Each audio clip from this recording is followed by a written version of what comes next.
نحمدہ ونصلی علی رسولہ الکریم اما بعد۔ اس سے پہلی والی ویڈیو میں ہم نے دنیا آپ صلی اللہ علیہ وسلم سے پہلے اس عنوان کے تحت اس وقت دنیا کی بڑی حکومت دا رومین امپائر کا جائزہ لیا تھا۔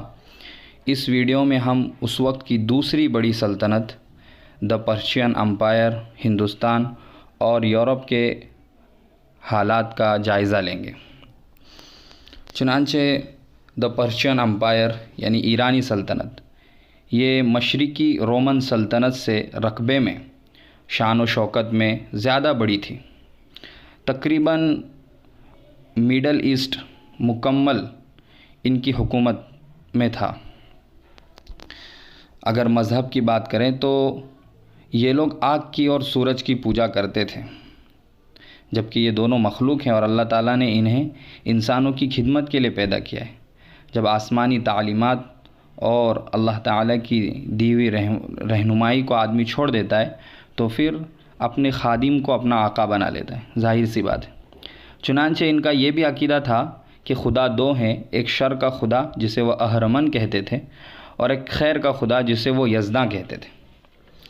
اجتماعی اور اخلاقی حالت ان لوگوں کی بہت گر چکی تھی، اتنے گر چکے تھے کہ یہ لوگ اپنے ماں، بیٹی اور بہن سے بھی نکاح کر لیتے تھے۔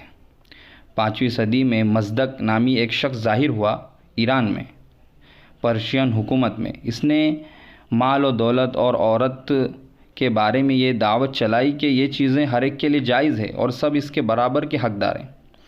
اس کی دعوت نے جلد ہی قوت پکڑ لی۔ حالت یہ ہو گئی کہ طاقتور لوگ کمزوروں کے گھر میں چلے جاتے تھے، بے تکلف گھس جاتے اور اس کے مال و اسباب اور عورتوں پر زبردستی قبضہ کر لیتے تھے۔ خلاصہ یہ کہ اس سلطنت میں بھی چوریاں، لوٹ کھسوٹ، ظلم و ستم، فساد عام ہو چکا تھا۔ رہا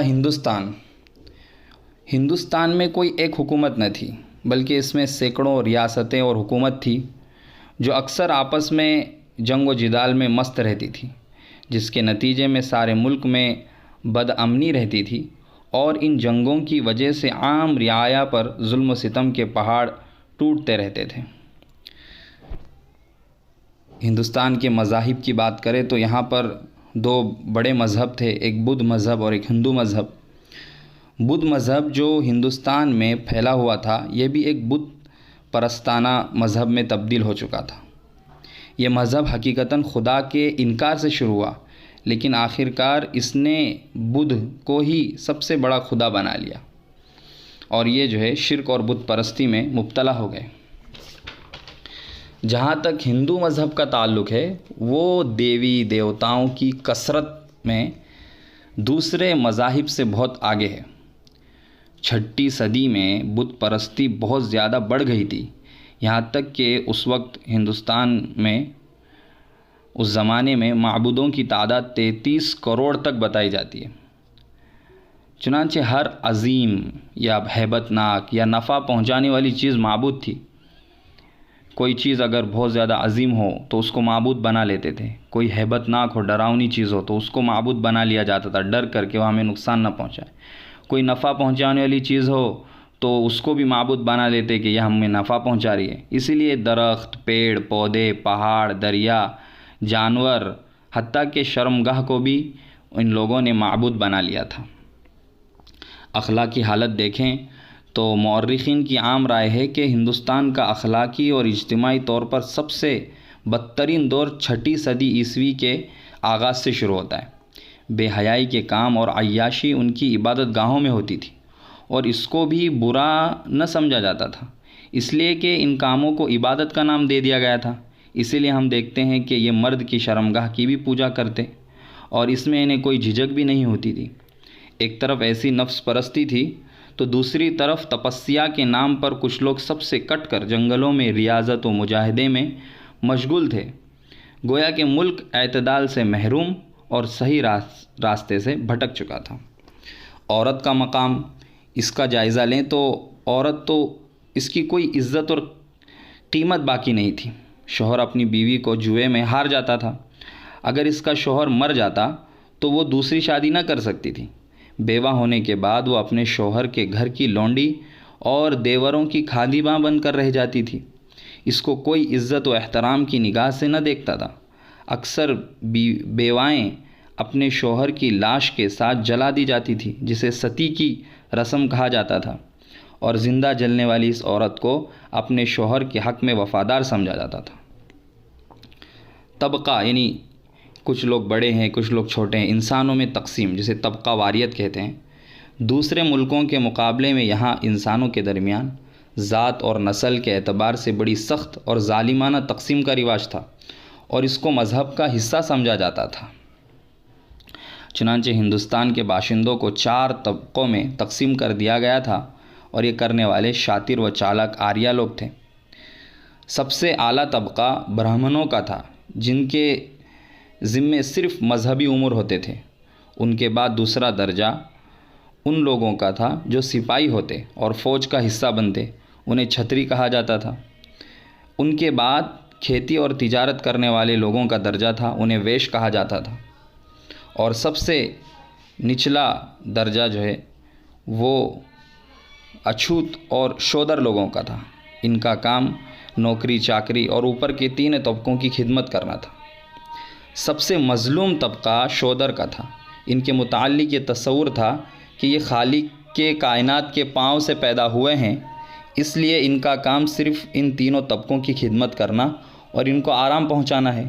نہ انہیں عزت کی نگاہوں سے دیکھا جاتا، نہ انہیں تعلیم حاصل کرنے کا حق تھا، نہ وہ دوسری ذات والوں کے ساتھ کھا پی سکتے تھے، نہ ان کے کنوؤں سے پانی لے سکتے تھے، اور نہ ان کے مندروں میں جا سکتے تھے۔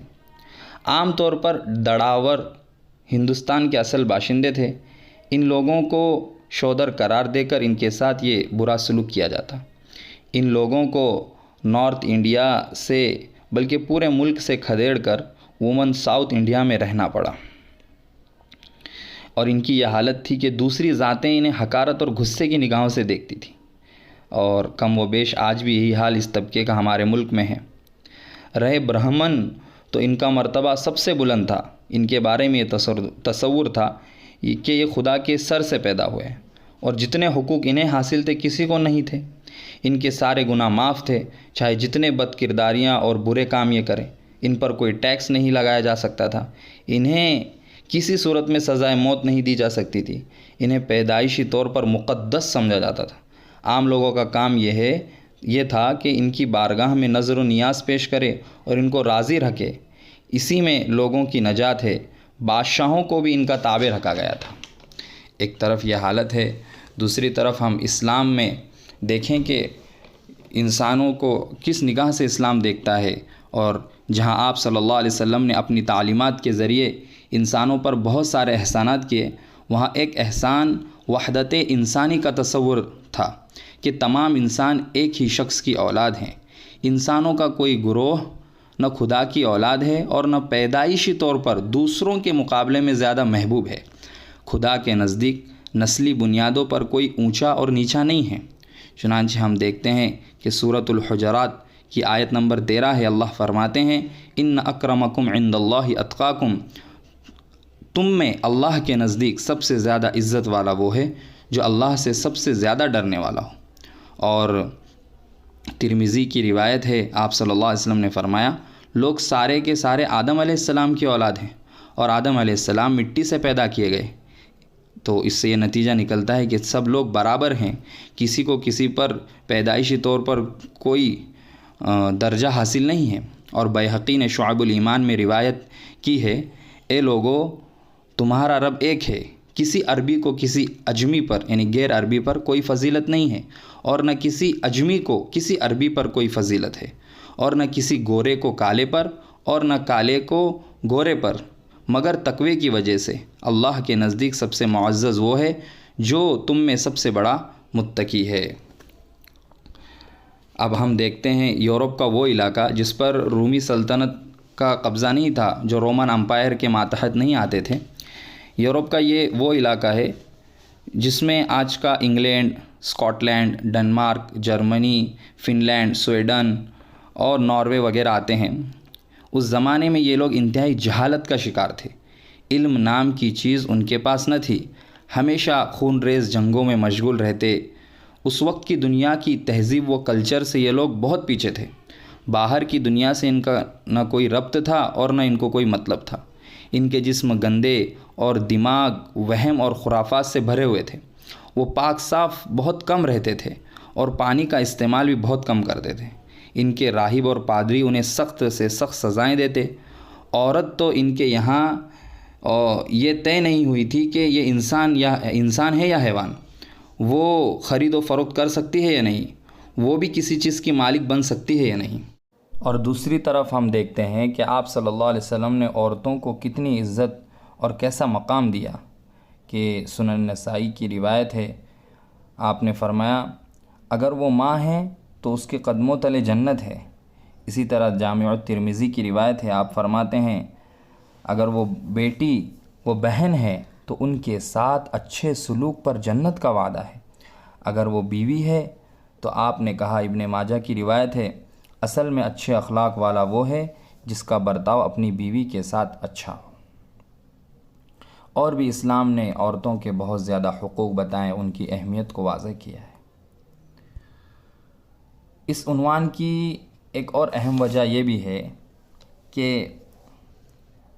آپ صلی اللہ علیہ وسلم تمام عالم کے نبی ہیں، جیسے کہ قرآن کی آیت ہے سورۃ الانبیاء کی 107 آیت کہ وما ارسلناک الا رحمۃ للعالمین، ہم نے آپ کو تمام جہانوں کے لیے رحمت بنا کر بھیجا۔ اسی طرح سورہ فرقان کی پہلی آیت ہے تبارک الذی نزل الفرقان علی عبدہ لیکون للعالمین نذیرا، کہ بابرکت ہے وہ ذات جس نے اپنے بندے پر حق اور باطل کے درمیان فرق کرنے والی کتاب اتاری تاکہ وہ تمام عالم کو ڈرائیں۔ اور صحیح مسلم اور مسند احمد کی بھی حدیث ہے، آپ صلی اللہ علیہ وسلم نے ارشاد فرمایا ارسلت الی الخلق کافہ، کہ مجھے تمام مخلوق کی طرف رسول بنا کر بھیجا گیا ہے۔ تو آپ صلی اللہ علیہ وسلم تمام جہانوں کے بھی نبی ہیں، اور آپ کے لائے ہوئے انقلاب کا اثر سارے عالم میں پھیلا۔ عرب و عجم نے آپ کی تعلیمات سے فائدہ اٹھایا اور ترقی کی راہیں اختیار کی۔ اس لیے پہلے وہ کیسے گمراہ تھے اور آپ کی لائی ہوئی تعلیم کے بعد ساری دنیا میں کیسے تبدیلی ہوئی، اس کو سمجھنے کے لیے بھی ساری دنیا کی پہلے گمراہی اور کیسے حالات تھے اس کو جاننا ضروری تھا۔ اس لیے ہم نے تمام دنیا کے حالات کو ان 2 ویڈیو میں پیش کیا ہے۔ اب جزیرۃ العرب بچ جاتا ہے، تو اس کے بعد اگلی ویڈیو میں ہم خاص طور پر جزیرۃ العرب کے دینی و اخلاقی حالات پر گفتگو کریں گے، کیونکہ سرکار دو عالم صلی اللہ علیہ وسلم عرب ہی میں مبعوث ہوئے تھے اور اللہ تعالیٰ نے آپ کو عرب ہی میں پیدا فرمایا تھا۔ وآخر دعوانا ان الحمد للہ رب العالمین۔